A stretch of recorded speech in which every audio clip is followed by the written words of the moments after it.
বন্ধুরা, চাল ধোয়ার জল কি ফেলে দিচ্ছেন? আজকে থেকে এই গুণ জানলে আপনারা কিন্তু চাল ধোয়ার জল কিন্তু আর ফেলবেন না। এখানে দেখুন আমি চাল ধোয়া জলগুলিকে একটি বাটির মধ্যে রেখেছি। এবার এই চাল ধোয়া জলগুলি দিয়ে কি করব আপনাদেরকে দেখাচ্ছি।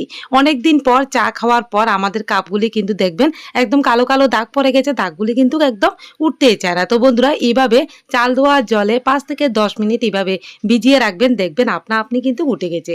এবার একটা বাসন মাজিনি দিয়ে আমি হালকাভাবে মেজে নিচ্ছি। তারপর বন্ধুরা আপনাদেরকে দেখাবো, আপনারা কিন্তু যাবেন না। আর ৪ কাপ যদি একদম ময়লা হয়ে থাকে কাউকে চা দিতেও ভালো লাগে না। বন্ধুরা দেখুন তো কি অবাক কাণ্ড! চাল ধোয়ার জলে মাত্র ৫ থেকে ১০ মিনিট ভিজিয়ে রেখেছিলাম। এর মধ্যে এত চমক! দেখুন বন্ধুরা যেমন কাপগুলি মনে হচ্ছে আমি কালকেই বাজার থেকে কিনে এনেছি। বন্ধুরা আপনাদের বাড়িতে যদি চায়ের কাপগুলি একদম দাগ পড়ে যায়, আপনারা কিন্তু এই টিপসটা অবশ্যই ফলো করে দেখবেন। একদম নতুনের মতো করে ফেলতে পারবেন। ভালো লাগলে